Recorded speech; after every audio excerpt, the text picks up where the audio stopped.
The Square Ball Podcast.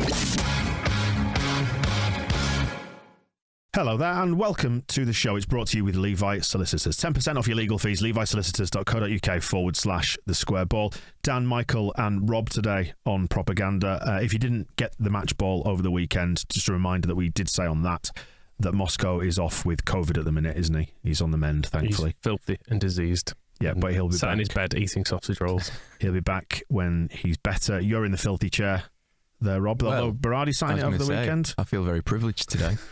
We all had a good sniff before Rob sat down. It's worth saying. This is the show where we find out what's been said about Leeds United. We get reaction to the game at the weekend, both from our camp and from the opposition camp. It's on YouTube. It's on your podcast app as well. Comes in two halves. The first half is where we find out what RTSB Plus subscribers thought about it. They sent us their feedback on the match ball and the game in general, to hear the stuff that they picked out from the game. And then the second half is where we will hear from the opposition fans. And I think it's important at this stage, don't you think, to lay out our terms when it comes to this show, because it's really important to stress this is a Leeds United show. Yeah, two components to that. Mm-hmm. First of all, Leeds United. Okay, who do we speak to? Who's our intended audience then, Michael? Leeds United fans. Yeah, I would guess. Yeah. Do you agree with that, Rob? Yeah, I agree. Yeah, and those are the people that we're speaking to, aren't we? Now, opposition fans, very welcome, but it's very important that you know who your audience is, isn't it, and speak to that audience. Yeah. So, but you will get more out of it if you're a Leeds United fan. If you're an opposition fan, you might not get so much out of it, but you have to look at it through the prism of a Leeds fan, don't you? Yeah.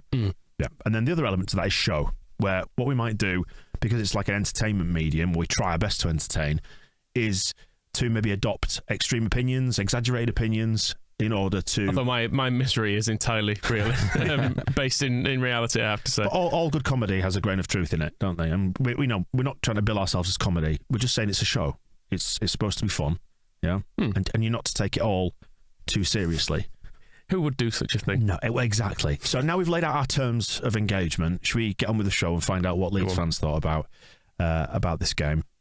Because if you are an opposition fan, and there may be some who've chosen to listen, some who are desperate to listen to find out what's said, there'll be plenty in here for you as well. But just do we need to employ a trigger warning? Because what we may do, we may find at some point, because we might talk down about Brentford, we might patronise them as well, adopt that sort of tone to use as a comedy device when it comes to speaking about Brentford, to try and entertain our Leeds United crowd. That's the thing I was trying to get at. So do we need to employ a trigger warning just in case? Maybe we should have a safe word. Tell us more about this, Rob. I think, Michael, did you coin one? I'm not too sure. Yeah, I was told I was not allowed to use it. No, don't. Levi Solicitors wouldn't agree. What's your safe word, Rob? Ooh. And when do you use it? Just when I'm not feeling safe, if ever that happens. But yeah, not a regular pastime. Okay. Have you got a safe word, Michael? Nah, willing to roll with it. Excellent. Right, to the feedback that we got on the Brentford game. Tyler Roberts comes top of the list from the Leeds fans, because I did say it would be Tyler's day. I mean, I put it there because you said it. Yeah. I was listening back to what we said about Brentford, actually, to check we didn't say anything, to check my actual opinions on Thomas Frank didn't make it into the final edit. And yes, you did say within that it would be Tyler's day, which I think we have said at least a dozen times. I was going to say, to be honest, it's the whole stopped clock principle, isn't it? Well, yes, but he did score, so that was good. And Nick R mentioned as well, saying that he did well because he didn't do any of the Maguire cupping of ears bollocks. He didn't go mental. He just kind of did that's good. We've scored. Now let's get on with the game, which I think is the right way to do it. No, as we said, it was nice for him, wasn't it, to get the song? Yeah, and no one's getting carried away proclaiming that he's the saviour of the season, but as Nick says, maybe just a small step to proving the doubting wrong. And it's been a good week for him, hasn't it? He came on against Brighton, looked good, was all right against Palace, didn't really do anything wrong, and then he's got his goal finally. So let's move on from there. Loads of people picked out Bielsa's tinkering. Joe, Ding, Nige, Lawney, Phillip, and someone with no name who's defending him. People saying it was disjointed. Why, when they took off Cooper when he got injured, did they not put on Cresswell? And then obviously there was Click getting ready, and then he changed his mind on that and put on Harrison. But we got better, didn't we, after that sub, because it addressed the problem of us getting caught out on that side? After Cooper went off, we did. When Calvin went off, we had another reshuffle, I guess.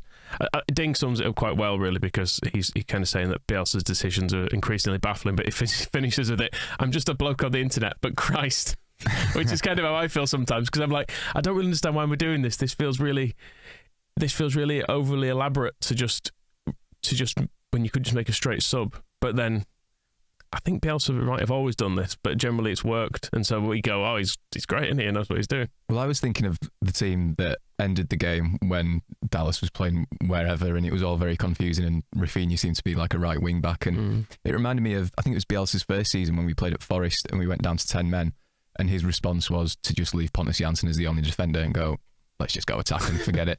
And I like that about Leeds, and I love that about Leeds under Bielsa. And in that Forest game, we went from 1-0 down to 2-0 up and still messed it up and lost 4-2. But you thought, do you know what? I'd rather just go for it and just throw all the attackers on and see what happens. Yeah, I do think the Phillips injury was probably more significant in things coming a bit undone than the substitution of Harrison for Cooper. That made sense because I did think we improved, but there we are. Injuries actually have become one of the focuses again. Nathaniel suggesting we're not unlucky with injuries, that it might be a bit endemic because of the methods that Bielsa employs. Small squad, runs them into the ground, physical limits and all that. I mean, I said before, it's one of those things, isn't it, with Bielsa's methods? It's like they work until they don't. It doesn't cost you until it does, kind of thing. It's a binary situation, isn't it? As long as you're fine with it and you make it through, then it's not a problem. But if we do at the end of the season happen to go down and we've been decimated by injuries, then you could maybe ask questions, couldn't you? But unfortunately, it's annoying to have that wisdom after the event. Well, some injuries, like Bamford's injury, he got kicked, didn't he, against Newcastle. So there are some that you can, I think if someone gets booted, you can fairly safely assume that's not Bielsa's methods. But yeah, it must be said that we do seem to pick up a fair number of just fatigue injuries, it seems, like muscle injuries and stuff when people are training. And it seems when people come in afresh, they seem particularly susceptible to it, like Firpo and Rodrigo and Koch and Llorente have all gone through this cycle of seemingly getting a load of injuries when they came in, which might be coincidental. There's two sides to it, isn't it, though? Because we've just had a week where we've won a game in the 95th minute or whatever, and then we've drawn a game in stoppage time. And as much as Bielsa's methods, I'm glad I'm not doing them and going through the training, but they do it for a reason. And if that means that they can keep going and keep just suffocating teams right until the end, because the Bielsa ball classics of this beautiful attacking football just isn't really happening this season. So if they can at least fall back on those ridiculous fitness levels where they can just keep running and running and running till the end, then that's how we're going to get points this season, I think. Well, that's how we're getting points in this last week or so anyway. So yeah, there's kind of two sides to it. And I'm not a sports scientist, so it's hard for me to say whether he is overworking them or not. There may be a grain of truth in it, and there's probably not truth in some of it as well, in that, remember that was the first season when they broke down all the injuries by type, and some were impact, the great majority were impact injuries when questions were being asked like this before. So there's probably some impact injuries in there, but maybe there are some, I don't know, we don't know enough about that to offer an opinion, do we? And the other side of it as well is you look at Adam Forshaw, who's not been fit for 2 years and has now played like 3 games within a week and looked really good in all of them and actually not particularly tired. He still was running around right to the last minute the other day. So I guess with other methods, maybe you don't get that. You have like that he needs to play a dozen games before he looks fit, whereas actually since he's come back into the first team, he's looked one of the fittest players in there. People saying something's still not quite right. Aidan and Jack both picking this out. Sloppiness, bad luck, is it costing us more? What is it that you can't quite put your finger on that's not firing this season? Is there a thing, or is it just that we've plateaued a bit with the current squad? I feel like it's probably quite like a lot of last season was. It's just the end of last season was really good, so we remember that, and we remember just beating teams quite consistently and occasionally. We've not had any brilliant performances, have we, I suppose? I guess last year when we took Newcastle apart, for example, and even taking the game to Liverpool on the opening day, we've not maybe hit that level of fluency, not consistently anyway. We've had moments of it, but we've not had any games where it's all come together and we've looked brilliant. But maybe it's all right. I mean, the thing is, the Premier League is hard. I don't know if I said this in the match ball or not. It's a tough division, and there's a lot of teams of a very, very similar standard, all those that are in that kind of middling to lower group, of which we are one of. I was looking at an interview with Bielsa from December last season. I think we played 2 fewer games at that point. And it was just after we dismantled Newcastle, and he was saying there's been more games where we haven't been able to impose our style than there has been games where we have been able to. And that is the challenge of the Premier League. Like, yeah, there's some all right teams, or there's some expensive teams, or there's some teams that have been there for a long time and kind of know what it's all about. So yeah, it's hard, but it isn't clicking, is it? It's not the same. But yeah, like you say, I think maybe last season there was a lot of this as well. But we all think of the end. And again, going back to how Bielsa works his players, maybe that ending was kind of part of how fit they all were, that they could just put the foot on the accelerator at the end of the season and finish brilliantly. And we have done the majority of this season without Bamford and Ayling in the team as well, who have both been crucial. I mean, TJ got in touch. He's done some actual research, TJ. Why? I know, it's amazing, isn't it? Doing our jobs for us. Start a podcast, TJ. So I mean, he's admittedly gone to Total Football Analysis, but he was saying that Ayling attempted 15 more passes than any. Isn't that the AKA for this show? than any other 50 more passes than any other player. It also included 20 high passes, which was more than anyone else. So it's he also said best wishes to Moscow, but I'm not going to. Ruined his hard work there, hasn't he? But yeah, he does change the way we played as Ayling. We mentioned before the way he does kind of.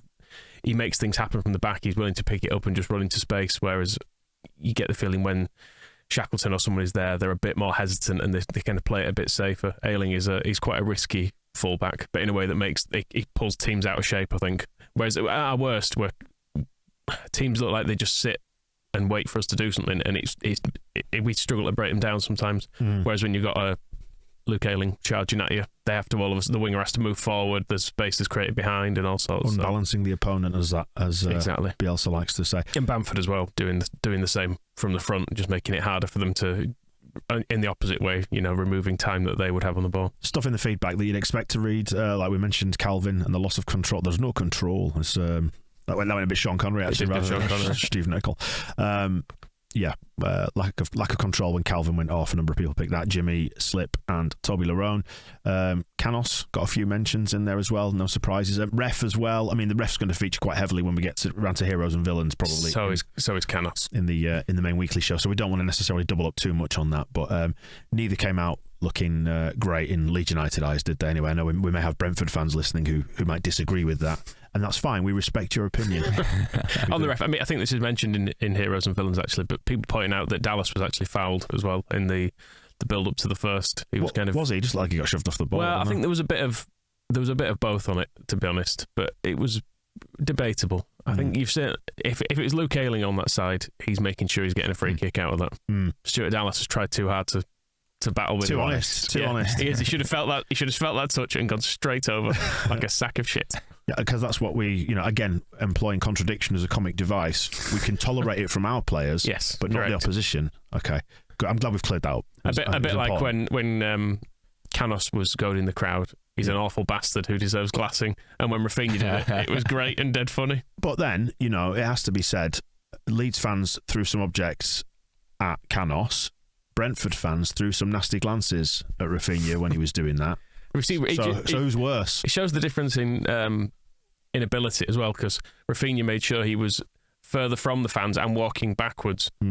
So he was looking at them. So anything that was coming towards him, he would have dodged. Levels to this game, etc. Exactly. Canos, idiotic, ran towards where the trouble would be and then stood there. Yeah.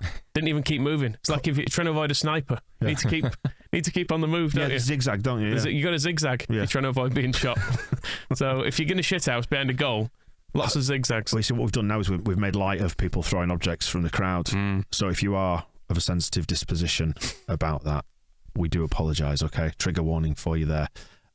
We were picked out on the match ball, actually, by a couple of people, Roger and Ben, for it being a tough listen.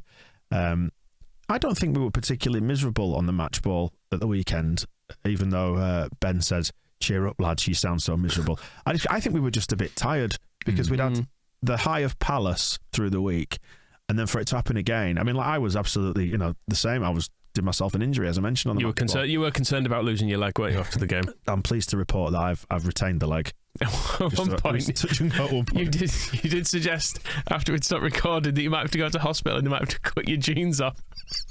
And I was like, I think you could probably just take them down, just pull them down, be quicker. My calf was quite swollen. There was and the jeans are not the fitted. They're not tight or anything like that. Yeah, but you've got the old man stretch gene, haven't you? Of course I have. Yeah. From Next, I mean, they are Next jeans, not glamorous or particularly stylish, but very comfy, they're elasticated, and God, they stretch. Those denim shorts you're wearing today, though, look at the hot pants. Let's not give away the secret. We are both wearing Christmas jumpers today as well, without any planning, which is nice. These are last year's, aren't they? I believe there is a new version of this in stock, which I haven't got yet. Yeah. But, Merry Christmas, everyone. You can see we've done a lot with the studio. Well, I do, as I said, to have a spare Christmas tree, which I will bring in, but I was running short of time today and I thought, can I be asked going to the loft? And the answer to that question, as you've gathered from looking at the studio, is no. No, I couldn't be asked going to my loft, but I'll bring it in for later on this week. Maybe we could make Phil decorate it. Something like that. He's not allowed to go on the show until he's done our tree. Yeah, I don't think we were miserable. I just think I was dead tired after that, after another kind of exhausting emotional roller coaster. Had we gone in front like 2-0, had Ayling header gone in early in the second half, and we'd run away with that game, would have come in buzzing and enjoying it. But I think just to have gone through the ringer again, like we did against Palace, I think it was tiring. It was all the jokes after Tuesday night was, oh God, this season's going to kill us. But then after Sunday, it was like, oh no, it is actually going to kill us. Yeah. It's hard work. Yeah, there's an underlying anxiety there, I think, isn't there? Even though the gap to the bottom three now looks fairly comfortable, I think there's still December is definitely a shadow, isn't it? Well, on the horizon, you're kind of like, oh, I was going to say, you say that now, Michael, just park that comment until we get to the preview section of the weekly show and we are looking at Chelsea away, then Man City away. And then let's revisit that, shall we? Yeah. Let's just say we're going to lose both. Save that section altogether. Rodrigo's mum. She picked out. Oh, she's been in touch, actually, hasn't she? Yeah, it's Rodrigo's mum who's been in touch, apparently. But he thinks the Rodrigo benching deserved a mention. Why? Because there's some stats. Okay. That says when he plays a full game. Why do people keep doing research to make points? It's great, isn't it? Yeah, but basically if he plays, he's played 3 full 90s and we've won those ones. So that's good. I think that's what he's saying anyway. He's played 8 full 90s and we've won 3. Oh, okay. All right. Well, and drew 4. What's the top one then? I'm confused I don't know what any of this means. I'm confused by the presentation of these stats. But oh no, I see what's going on. Right. So of the wins we've had 3. And 3 have been full 90s for Rodrigo. I get you. Of the losses we've had, there have been 5 and 1 full 90 for Rodrigo, and that was West Ham, an unlucky loss, says Rodrigo's mum. And then draws, we've had 7, 4 full 90s. So 8 full 90s, 3 wins, 4 draws, only 1 loss when Rodrigo's in the side. What's going on, says Mrs. Rodrigo's mum. I know the whole narrative is we've got a tiny squad and can't cope, but is that just the evidence that there is some competition for places in the team now, that Rodrigo can't get in the starting 11? I think he probably would have come on at the weekend, but the way injuries went meant he was never really an option because we needed to get Bamford up top as well. So, yeah, maybe just the opportunity wasn't there for him. And there's no denying as well, I don't think we've quite figured out where he fits yet because... Roberts has started up front. Bamford's come on from the bench. So where does it leave Rodrigo? Has he fully morphed into an attacking midfielder now? And if so, when do you play him? I think there's probably something in it's a correlation of the stats, but it's obviously when we play well, it tends to be against weaker teams, which is when he seems to be better, I would say. Whereas he gets withdrawn in games when we don't have control of it. So maybe that was part of the problem in the first place. I don't know. If you're going to give him credit for the wins, you probably also in the games where he's been withdrawn, you've rarely seen him taken off and gone, oh, what's he doing that for? You can normally see why he's been withdrawn. It's because we're not keeping hold of the ball in the middle. I'm going to chuck 2 words in now: correlation and causation. Yeah, exactly. Is that right? Have I got the right words there? Yeah, they're the right words. Good. What do they mean?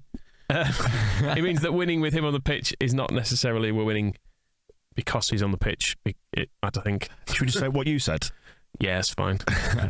And Joe brings up a good point, something that we should actually concentrate on as a positive. Being good at corners, and there's no denying Rafinha's corners are dangerous. They look dangerous, and we obviously got the equaliser from that one late on, from an absolute howitzer of a ball drilled into that area. Just cause havoc, doesn't it? You know what he does with them? Kicks it hard. Kicks it right hard, right into the middle of the goal. But I've seen other players who will go down to do a corner. They'll put the ball down, edge of the quadrant thing? Quadrant. Kick it dead hard. Shite, it'll hit the first man. Yeah, but that's because they're not kicking it high enough. Right. I mean, there was that moment against Palace where Ali McCoist was praising Rafinha for how hard and fast his deliveries were, and then he just spanked it right into the south stand. The opposite side. Have you been speaking to? I can't say. Is it confidential? I can't say I've been speaking to. Patient confidentiality. Exactly. Yeah. I've taken the oath. that you don't mention it. Mind you, as there was that moment, or was it, again, because we've had so much football in the last week or whatever, I can't remember which game it was, but was it the game on Sunday where Rafinha did pick it up sort of in the final quarter of the game and smash it into the south stand as well, in frustration, when you were just willing him to actually cross it in at that point? Yeah, he's got it in him. I think the nature of the way he hits the ball is fairly risky, because he gets a lot of power and dip on it, and it's the same with his free kicks and his shots and everything. It means that when it goes wrong, it can go fairly spectacularly wrong. Joe does pick out, specifically says, to me, the last time we scored a goal from a corner, it was Paul Butler in a 3-1 win over Sheffield Wednesday in 2007. What about Matt Heath? Was that was Matt Heath. Was it against Burnley? Yeah, I think so, yeah. Right, so conclusions from a Leeds point of view. Not too many complaints, but still a few nerves. Is that fair to say? I think so, yeah. I feel like this 6-point gap to the bottom three, by the time we get to like 4 or 5 games left and it's 6 points, I'll feel all right with it. But until that point... We were saying after the game, weren't we, that it's just probably going to be a bit of a grind this season. This is how it's going to feel. I'm confident that we will hopefully keep that buffer and things will be all right, but I don't think it's going to be that enjoyable. The form table looks fine, doesn't it? We're like firmly mid-table in that. It's just that we did have a poor start, and we're still sort of catching up on that, I guess. A win on, if we'd managed to turn that into a win, which for the most of the game it probably did look like, actually, until they scored. I thought we were winning that quite comfortably. We would all of a sudden be like, would we be 11th or something now if we'd won that game? Yeah, so it's all very tight, isn't it, around that space? Yeah, the crucial thing is that there isn't a big gap opens up to 11th or whatever. If you can get there within a game or two, then you give yourself a chance, don't you? But we saw at the end of last season, you only have to put a couple of wins together, and then suddenly you're in the top half, and things look fine, and you're feeling great. And as we're saying, at the root of it is the Premier League is actually not very good, is it? And it's not much fun to be in at this level. And you starting to get that first sense of, I think, something Phil has touched on when we've spoken about, and we probably will do, no doubt, speak on Thursday about the increased 49ers shareholding. I think there is an understanding within the club that we can't be milling around in this group for too long, because people will start to get a little bit antsy. You say it's not very good. I mean, it's impossibly good at the top. That's part of the problem. Is that you do look at the upcoming games against Chelsea, Man City and Liverpool, and you go, yeah, it's incredibly unlikely we're going to get anything from that. But that's quite dispiriting, though, isn't it? And we'll come on to it in the previews. Is like, when we get round there, spoiler alert, not predicting much from those two games. but there are equally, a dozen teams in the league that you think, yeah, on a day, could easily get something from these games. And it returns to the thing we said last season, is as long as you beat the teams that you're supposed to, in air quotes, like Brentford. Yeah, exactly. Yeah, because really. Well, I mean, don't need to say it, Michael, do you? Jeez. But for example, Burnley, you'd hope to beat Burnley, and you take that as a litmus test of where your season's heading, and the fact that we drew earlier in the season to them was one of the early causes for slight worry, wasn't it? Even though it was very early in the season that we didn't really perform when we went there. But then, they're tough. They are. And my kind of hope is that their American owners panic and sack Deitch. Yeah. Because they'll see themselves in the bottom three, and I think it's been a leveraged buyout and stuff, hasn't it? So they've got a load of debt riding on the fact that Burnley can continue to grow. And I want to listen to their owners talking about their plans, and it was that they think they can commercially exploit Burnley more and make more money from it all. And I was thinking, I'm not sure. Can you though? Not yeah. I think where's the mass appeal in Burnley? And that's with no disrespect, obviously.